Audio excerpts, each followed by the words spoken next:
In the last videos, we've been looking at anaphylactic shock, and we're going to continue that in this video, this time focusing on, as you can see here, the treatment.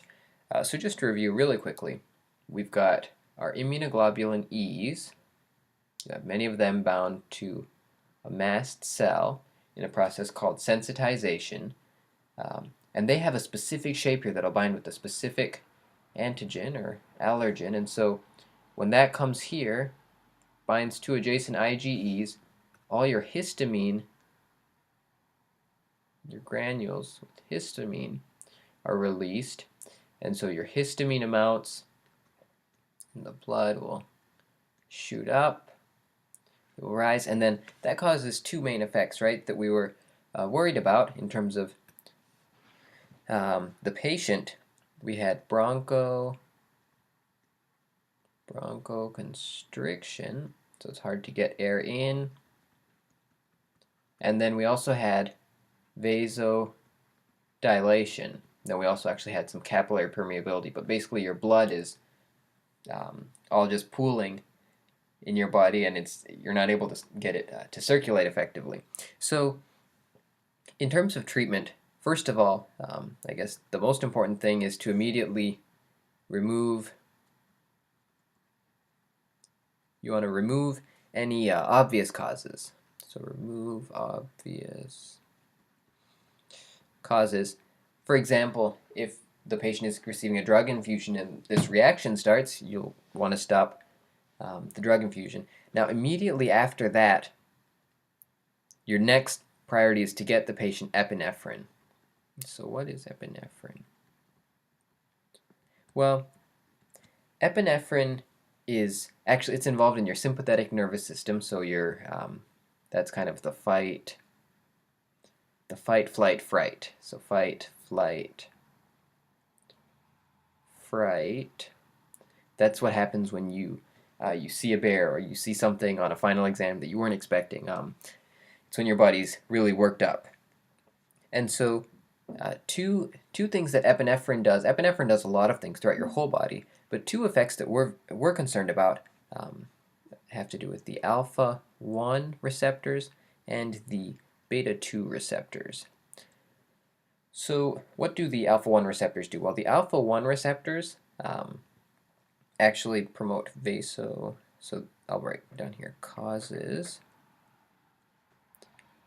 vasoconstriction. Vasoconstriction. And it should make sense that we want this, right? We had a lot of vasodilation here. All the arterioles were letting blood flow into all the capillaries when we didn't want that. All the blood will start to pool there. So vasoconstriction, that's good. That's a step in the right direction. And then beta 2 promotes bronchodilation, which again, our bronchioles were clamping down on us. Now we can open them up. And then really quickly, something that's probably helpful to know. So when you're talking about this sympathetic nervous system or with epinephrine, the one is something that's excitatory. So excitatory, and so that'll cause active things to happen like constriction. If you look at beta 1 receptors, when those are stimulated in the heart, they'll excite the heart. It'll pump faster. Now, two receptors, when those are triggered, those downregulate. And so that makes sense here. Instead of actively crunching down on the bronchioles even more, they dilate. And alpha-2 receptors actually in the GI system downregulate your GI system, downregulate your kidneys, stuff that you don't want functioning at full throttle when you're facing that bear or whatever. And so epinephrine is the most important, that you want to get that to your patient as soon as possible. That's what's going to actively fight against these potentially or very dangerous systemic results of the disease. Now, we also want to look at, so in general, we've got the ABCDs, right, of emergency care. So A, B, C, D, and A stands, of course, for airway.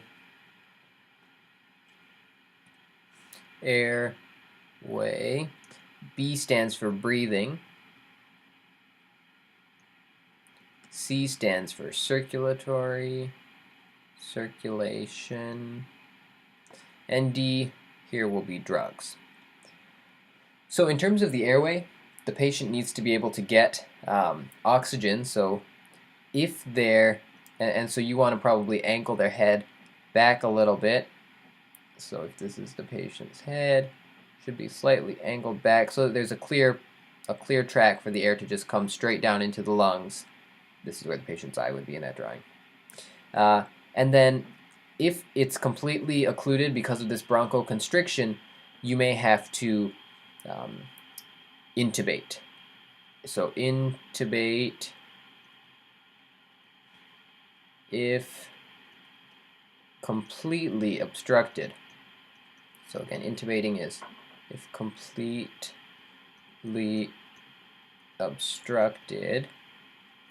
Intubating is just putting a tube through the patient's trachea, and that's so that the patient can breathe. Breathing. So if the patient is not able to breathe on their own, you may have to mechanically ventilate, either with a ventilator or by bagging. So mechanically ventilate if they're not able to get breaths, if they're not breathing. In terms of their circulation, you may have to do, if their heart is not beating at all, you may have to do like CPR or some sort of advanced life support. And then if they don't have enough fluids, remember shock, your fluids, shock often means that your heart isn't able to deliver oxygen and nutrients to the rest of the body because often it's because there's not enough fluids, or in anaphylactic shock it's because the fluids are in the wrong place. You may want to give like a saline solution. And then in terms of drugs, epinephrine is the most important. That's what we gave right at the beginning. So epinephrine, but that was immediately. All right, now later, once you've already checked your airway, breathing, and circulation, you might also want to consider antihistamines. Antihistamines basically compete with histamine for I think it's the H1 and H2 receptors that histamine will bind with when it's doing its various, its bronchoconstriction, vasodilation, and the itchiness, the different things that it causes. These will compete with histamine, and so these may relieve the urticaria, or the swelling, the itchiness, some of the redness. So this is more for some of the symptoms. But the biggest thing, again, I know I've said this many times, but the biggest thing is the epinephrine right at the beginning. That is what actively, these antihistamines and other meds may take care of some of the symptoms in terms of, the patient doesn't want to be itchy or swelling or red. But in terms of fighting the bronchoconstriction and the vasodilation, which can both be fatal, you want to give epinephrine immediately. Then after the epinephrine, you look at his airway, breathing, and her circulation and drugs.